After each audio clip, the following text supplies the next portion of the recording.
Welcome to GK digital news. కూటమి ప్రభుత్వం అధికారం చేపట్టినప్పటి నుంచి పోలీస్ శాఖలో కూడా కొన్ని మార్పులు చేర్పులు చేయడం జరిగింది. దానిలోనే భాగంగా అభయ మహిళా రక్షక దళం అనే ఒక నూతనంగా నామకరణం చేసి మహిళలకు రక్షణ కల్పించే విధంగా పోలీస్ శాఖ పనిచేస్తుంది రాష్ట్ర వ్యాప్తంగా. దానికి అనుసంధానంగానే ఏలూరు జిల్లా ఎస్పీ ప్రతాప్ కిషోర్ ఆదేశాల మేరకు ఏలూరు డిఎస్పీ శ్రావణ్ కుమార్ కూడా అహర్నిశలు మహిళలకు రక్షణ కల్పించడంలో ఆయన చర్యలు చేపడుతున్నారు. ఆయన కార్యాలయంలో మనం ఉన్నాం, ఆయన మనతో పాటు ఉన్నారు. ఆయన్ని ఏ విధంగా ఈ శాఖ పనిచేస్తుంది అభయ రక్షక దళం అనే పేరుతో, దానికి తగ్గట్టుగా టోల్ ఫ్రీ కూడా వాట్సాప్ నెంబర్లు కూడా ఇవ్వడం జరిగింది. సార్ని మరిన్ని వివరాలు అడిగి తెలుసుకుందాం. సార్, ఎలా పనిచేస్తుంది మహిళలను రక్షణ కల్పించడంలో? అందరికీ నమస్కారం అండి. ఈరోజు మనకి ముఖ్యంగా ఈ ఆడవాళ్ళపైనటువంటి కానీ వృద్ధులు, మహిళలు, తర్వాత పెద్దవారిపైన జరుగుతున్నటువంటి మీద ప్రత్యేక శ్రద్ధ తీసుకున్నాం. మా ఎస్పీ గారు దీనికోసం ఒక ప్రత్యేకంగా ఒక అభయ యాప్ తయారు చేసుకున్నాము. అభయ యాప్తో పాటు అభయ రక్షకు, గతంలో ఉన్నటువంటి మహిళా రక్షకు ఏదైతే వాళ్ళకు ఉన్నటువంటి వెహికల్స్ ఉన్నాయన్నిటిని కూడా మూలన పెట్టుంటే వాటన్నిటిని కూడా రిపేర్ చేయడంతో పాటు అన్నీ కూడా వాళ్ళకి సైరన్స్ చూపించేయటం కానీ అన్నీ చేయటం జరిగింది. తద్వారా ఏమంటే మనకి మహిళలు ఫ్రీగా, మా కోరిక ఏంటంటే మన ఏలూరు జిల్లా వ్యాప్తంగా ఎక్కడైనా మహిళలు స్వతంత్రంగా ఎటువంటి ఇది జరగకుండా చూడాలని వాళ్ళకి రక్షణ కలిగించే విధంగా చర్యలు తీసుకునే భాగంగా ఈ అభయ యాప్తో పాటు అభయ మహిళా రక్షక దళాలను ఏర్పాటు చేయటం.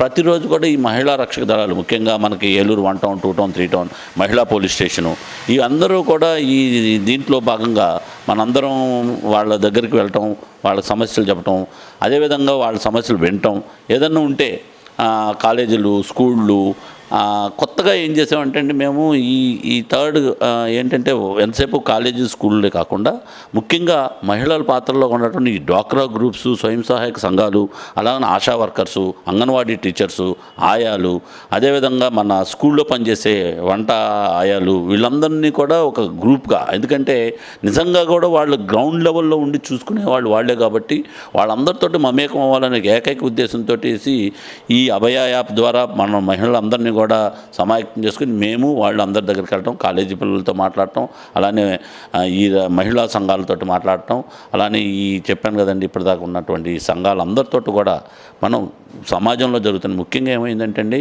ఈ డిజిటల్ సోషల్ మీడియా వచ్చిన తర్వాత ఈ ఇన్స్టాగ్రామ్ యాప్ ద్వారా ఈ మహిళల్ని, చిన్నపిల్లల్ని ముఖ్యంగా లోబర్చుకోవటం, ఇన్స్టాలో ఫాలో చేసుకోవటం, వాళ్ళని ఏదో మాయమాటలు చెప్పి వాళ్ళు తెలిసి తెలియని వయసులో వాళ్ళతోటి వాళ్ళపైన అఘాయిత్యాలకు పాల్పడటం, వాళ్ళ మాయమాటలు చెప్పి తీసుకొని వెళ్ళి వాళ్ళని వివాహం చేసుకున్నట్టుగా నటించి వాళ్ళతోటి చేయరాని పనులు చేయించడం అన్నీ కూడా జరుగుతూ ఉన్నాయి. అన్నింటిని కూడా మేము ఐడెంటిఫై చేసి ప్రతి కాలేజీలు కూడా, స్కూళ్ళు కూడా, ఇంక్లూడింగ్ స్కూల్కి వెళ్ళి మాస్యూగా చెప్పడమే కాకుండా 1-to-1గా కూడా మాట్లాడటం జరుగుతుంది. 1-to-1 మాట్లాడటంలో కూడా కొంతమంది ఏ విధంగా తమ ఇంటి పక్కల వాళ్ళు కానీ, ఇంట్లో వాళ్ళు కానీ, ఈవెన్ ఇంట్లో వాళ్ళు కూడా కొంతమంది అఘాయిత్యానికి పాల్పడుతూ ఉన్నారు వాళ్ళపైన. అలాంటి అన్నీ కూడా ఐడెంటిఫై చేసాం. ఆ పేర్లు అవన్నీ చెప్పకూడదు కాబట్టి ఆ మహిళలకు రక్షణ కల్పిస్తూ ఎవరైతే ఈ మహిళలపైన అఘాయిత్యాన్ని పాల్పడుతున్నారో వాళ్ళపైన ఫుల్ కౌన్సిలింగ్ చేయటం, వాళ్ళతో వన్ స్టాప్ సెంటర్లకు పంపించి కౌన్సిలింగ్ చేయించడం, అన్ని రకాల చర్యలు తీసుకుంటున్నాం. అదేవిధంగా ఈ సందర్భంగా చెప్పేదంటే, ఎవరైనా మహిళలపైన అఘాయిత్యానికి పాల్పడాలని ప్రయత్నం చేసినా వాళ్ళది సోషల్ మీడియా ద్వారా కానీ, లేకపోతే ఇతర మాధ్యమాల ద్వారా కానీ ఏ విధమైనటువంటి వేధింపులకు గురి చేసినా కూడా ఖచ్చితంగా కఠినమైన చట్టాలతోటి విరుచుకుపడటం అనేది జరుగుతుంది. ముఖ్యంగా ఫోక్సో యాక్ట్ చిన్నపిల్లల మీద అఘాయిత్యం కానీ, చిన్నపిల్లలు ఫోనోగ్రఫీ చేయించడం కానీ, పిల్లలతోటి వ్యభిచారం చేయించడానికి ప్రయత్నం కానీ చేసినట్లయితే మాత్రం వాళ్ళు ఆ జీవితం అక్కడితో అంతమైనట్టే. ఎందుకంటే ఒక్కొక్క కేసులో కూడా 20 సంవత్సరాలు తక్కువ కాకుండా జైలు శిక్ష పడుతుంది. అదేవిధంగా మేమందరం పిల్లలకు కూడా చెప్తున్నాం, తల్లిదండ్రులు కూడా చెప్తున్నాం, గుడ్ టచ్ అంటే ఏంటి, బ్యాడ్ టచ్ అంటే ఏంటో కూడా చెప్తున్నాం. శత్రువులు ఎవరో ఉండరు, మీ చుట్టుపక్కల మీకు తెలిసిన వ్యక్తులే ఉంటారు కాబట్టి మీ పిల్లల్ని తిప్పి కానీ వెళ్ళేటప్పుడు కానీ ఎవరైతే మీ ఇంటికి వచ్చే చుట్టాలు కానీ, మీ ఇంటికి వచ్చే ఫ్రెండ్స్ కానీ, అయితే మీ ఇంట్లో వాళ్ళు కానీ అసభ్యకరంగా ఆడపిల్లలతో ప్రవర్తిస్తాం అనేది గమనించుకోవాలి. అలాంటి వాళ్ళకి దూరంగా పెట్టాలి. ఆ పిల్లలతో మీరు మనసు విప్పి మాట్లాడుతూ ఉండాలి. అట్లా మాట్లాడితే వాళ్ళు ఏదో ఒక రోజు నాడు వాళ్ళకి జరుగుతున్నటువంటి అన్యాయం చెప్పగలుగుతారు. కాబట్టి మీ అందరికి కూడా ఈ సందర్భంగా మా శాఖ తరపు నుంచి మీ అందరిని అభ్యర్థించేది ఏంటంటే, మీ పిల్లలతోటి కొంచెం సేపు సమయం గడిపించండి. ముఖ్యంగా యుక్త వయసు వచ్చిన పిల్లలతో మీరు గడపటం అనేది చాలా ఇంపార్టెంట్. వాళ్ళకి ఏది మంచి ఏది చెడు అనేది చెప్పాలి. అందరికీ మేము మహిళా సంఘాలు కానీ డ్వాక్రా సంఘాలు కానీ అలానే ఆశా వర్కర్లు, ఎందుకంటే ఆశా వర్కర్లకి అందరికీ తెలుసు, ఎందుకంటే ప్రతి ఒక్కళ్ళు తిరుగుతూ ఆరోగ్యాన్ని చూస్తుంటారు. చిన్నపిల్లల్లోని మానసిక పరిపక్వత ఇవన్నీ జరుగుతున్నప్పుడు వాళ్ళు కూడా అవగాహన సదస్సులు పెట్టించమని చెప్పడం వాళ్ళ ద్వారా, అలానే మా మహిళా పోలీసుల ద్వారా కూడా వాళ్ళకి చేయటం, అలానే జిఎంఎస్ కేసు అంటే మన ఈ మహిళా సంరక్షక దళ మనకున్నది ప్రతి దీంట్లోనూ వాళ్ళు కూడా జిఎంఎస్ కేసు కూడా మమేకం అయ్యి ఈ పబ్లిక్ పిల్లలతోటి, ముఖ్యంగా చిన్నపిల్లలతోటి, యుక్త వయసు పిల్లలతోటి ఇంటరాక్ట్ అయ్యి వాళ్ళకి ఎవరన్నా మాయమాటలు చెప్పడం కానీ, ముఖ్యంగా అందరూ కూడా అభ్యర్థన చేసి మీ పిల్లలు ఏదైతే సెల్ ఫోన్లో ఇన్స్టాగ్రామ్ ద్వారా ఈ ఫాలో అప్ చేసి ఇలాంటి ఎవరైతే మోసపూరితమైన వ్యక్తుల్ని తెలియని వ్యక్తులతో ఫాలో అవటం అనేది చేయొద్దని చెప్పండి. అలానే మీరు వాళ్ళతోటి ఎవరైతే బ్యాడ్గా ప్రవర్తిస్తున్నారో ఐడెంటిఫై చేసేసి మాకు మీరు ఇన్ఫర్మేషన్ ఇవ్వక్కర్లేదు, దానికోసం 112 కాల్ మీరు చేసి సింపుల్గా పలానా చోట పలానా అన్యాయం జరుగుతుందని మీ పేరు వివరాలు చెప్పకపోయినా మేము ఐడెంటిఫై చేసుకొని తద్వారా వాళ్ళని మేము ఐడెంటిఫై చేసి వాళ్ళ మీద చట్ట ప్రకారం చర్య తీసుకోవడానికి కూడా వెనకడం.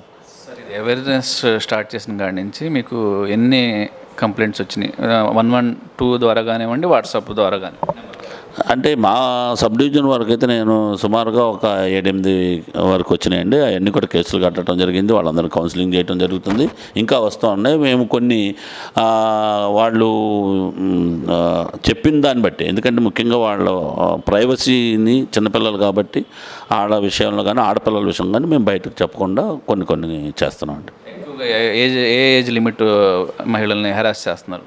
అంటే ఇక్కడ ఏజ్ ఏం లేకుండా పోయిందండి. ఇప్పుడు ఏమైందంటే ఈ ఉన్నటువంటి సోషల్ మీడియా ఎఫెక్ట్స్ తోటో ఏంటో, ముఖ్యంగా చిన్నపిల్లలు 13 సంవత్సరాల కాడ నుంచి చిన్నపిల్లల్ని అందరూ కూడా ఏదో పేరుతోటి, ప్రేమ పేరుతోటో లేకపోతే వాళ్ళని తెలిసిన వాళ్ళని పేరుతోటో లేకపోతే వీళ్ళని వేధించడం ఎక్కువ జరుగుతుందండి మన ఏరియాలో. కాబట్టి మాకు 13 సంవత్సరాల నుంచి 30-35 సంవత్సరాల వయసు వాళ్ళకి ఎక్కువ శాతం ఉంది ఇది. తర్వాత పైబడిన వాళ్ళు అంతా చాలా తక్కువగానే ఉంది.